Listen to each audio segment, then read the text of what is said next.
বর্তমান সরকার তার নিয়োগকর্তা হিসাবে এনসিপির শীর্ষ নেতৃবৃন্দকে একাধিকবার বলেছে সেই নিয়োগকর্তারা একটা দল করেছে এবং সেই দলের প্রধান তিনি মিনিস্টার ছিলেন, তার সহকর্মীরা এখনও মিনিস্টার আছে।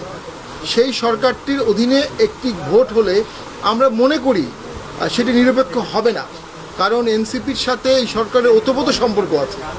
এনসিপির সাজানো প্রশাসনের ছকে দেশ অনেকটা গুছানো হয়েছে, রাইটলি আর রংলি।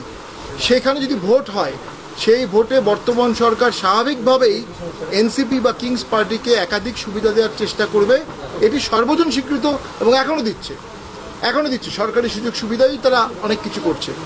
তাই যদি হয়ে থাকে তাহলে এই সরকার, আমি মনে করি, প্রাথমিক নিরপেক্ষতা হারিয়ে ফেলেছে এবং এই সরকার অবশ্যই এনসিপির প্রতি বায়াসড এবং নিরপেক্ষ না।